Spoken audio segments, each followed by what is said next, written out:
I have to go out to pick up my laundry, and there's something I want to show you while I'm out. It's kind of cool.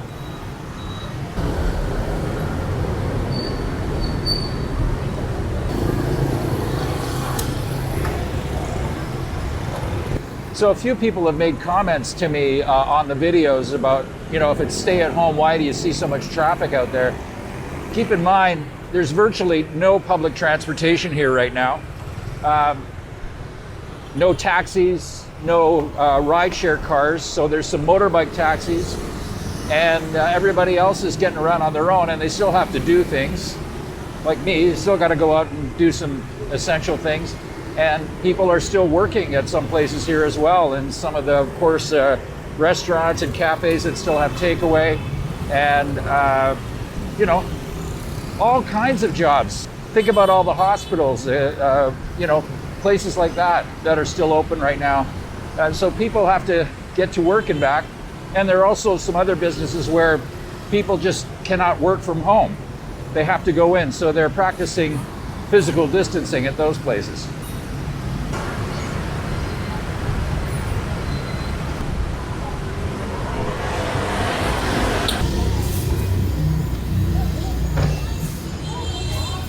So if you're not familiar with the traffic here, you might think, well, this is pretty busy, and this is peak rush hour, but this is a fraction of what it usually is.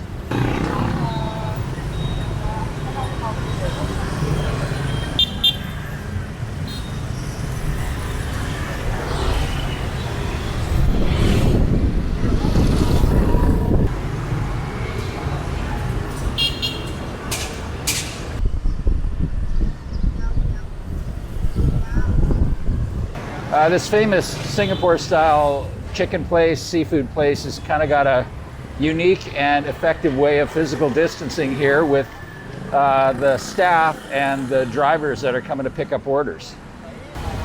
So they have some desks and tables here and megaphones, and they just announce the orders when they're ready.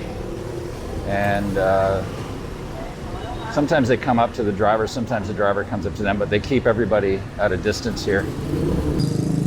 They got the markers here. Whatever it takes, right?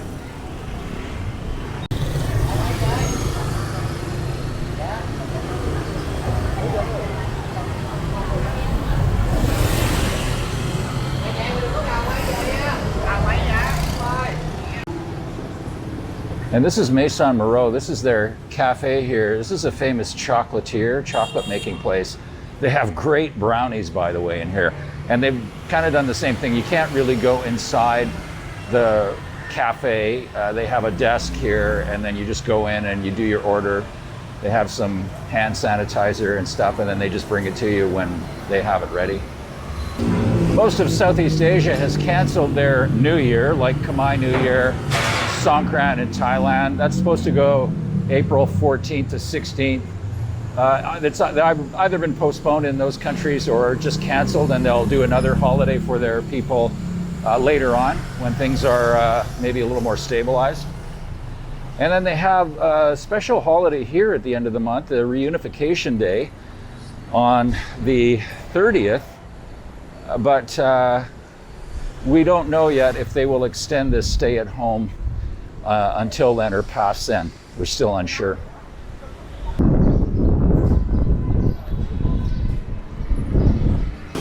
Well, I guess I'm hungry. It's still daylight and I'm waiting for my food to be delivered to me. I must be hungry.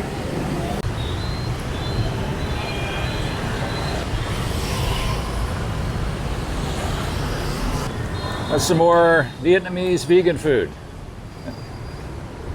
I am hungry. Okay, here's what I've got. This steamed rice with mushroom curry.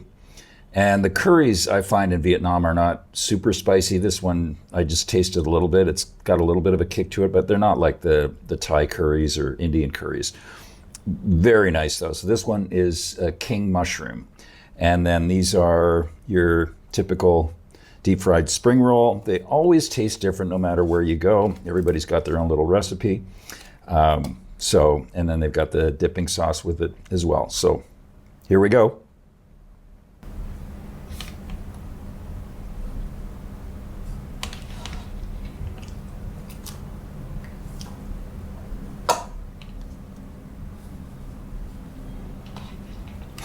Oh, it smells good. I can smell that basil. Wow.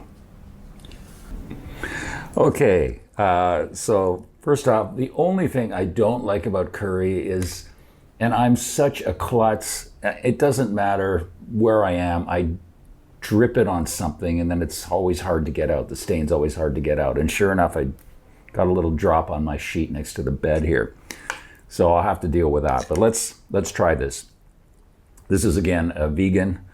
Most of the meals I order are vegan. All of this, by the way, less than $5, including delivery. Oh, that's really good. I love these curries in Vietnam. I like spicy curries, I like hot curries, but I like these ones. A little bit of a kick, but mild. Nice coconut milk, mushrooms, and looks like some tofu, and the basil. Really good.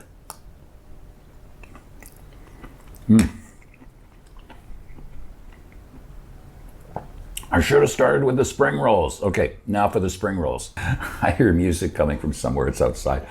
It's probably not anywhere near as noisy as it would be here right now if it wasn't for this virus going on. But I'd live with the noise any day to be able to walk around and have the freedom again to do whatever you want. Okay, here we go. Dipping sauce. Spring roll. Oh, these are exceptionally good.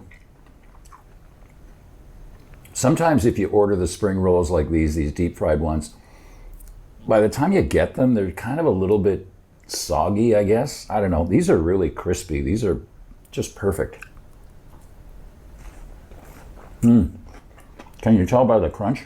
You go back and watch the video where I ate the onion rings. That crunch was, somebody even made a comment on it. That crunch was outstanding.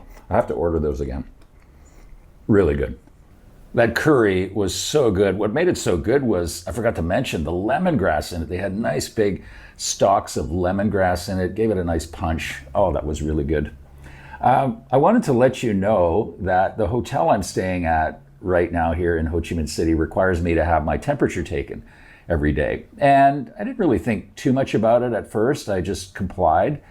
But yesterday I thought about it a little bit more, and I wanted to explore my sort of instinct feelings about it because, you know, growing up in a society or a culture where we have lots of freedoms and, you know, we're told to express ourselves and, you know, we don't just sort of give in if somebody says they want us to do something. And so I had this little tinge when I looked at the notice again about having the temperature taken, and then somebody wanted to take my temperature as I was coming back in from getting something outside. And my feelings were, you know, to be honest with you, was kind of like, well, excuse me, like, it's none of your business. Like, I'm a guest here at the hotel. Why should I have to have my temperature taken? So that was kind of the instinctual feeling that I had from you know, the years and years of growing up in a culture or society like that. And then I started to think, you know, deeper into the reason why, of course, they're doing this. And of course, it's for the safety of everybody. So everybody in this hotel is getting their temperature taken. It's not just me, you know, it's the focus is not just on me, it's on everybody. So it's all in our best interest to have our temperature taken so that everybody is safe in this hotel. So if one of us gets a fever, they need to explore it more. And if we are a virus carrier, then we need to be isolated. And that's for the betterment of everybody. So when you look at it that way, of course, the perspective is much different. And I wanted to also bring up a point about the face mask wearing, because a friend of mine, Dave, thank you, Dave, brought this point up when I was speaking with him the other day on messaging. And he said, you know, the face mask is not just about protecting us from each other, which is vital. That's why we're doing it. It's not necessarily to protect individuals from getting the virus. It's to protect us from, or protect people from catching the virus if we're asymptomatic, if we're walking around and we don't even know we're a carrier, which can be quite common in this situation. But what Dave was saying, which I think is a really good point, is that it brings all of us to another level of consciousness. so that, if we're wearing the mask, we might kind of forget about it and then just walk around. But when we see other people wearing masks, then we automatically will distance ourselves, hopefully, from them, give them space, and everybody gives each other space. So it all works for the betterment of everybody. So I think if we can all sort of get on board with the more of the feeling about what I'm doing is for the betterment of everybody or for the safety of everybody, it's not necessarily just for me, it's not just about me, then I think that will help us get to the next stage, the next level. So can we do that? Please. Renaud Bouteau, merci beaucoup. Thank you so much, my friend. I really appreciate your support and your donation. And I'm very, very grateful for all the donations that have been coming in and all of the positive feedback. If you want to support the channel, there's some links below in the video description. Just check those out. And thanks again. Thanks in advance. Thank you so much again. And I know we're going to get through this.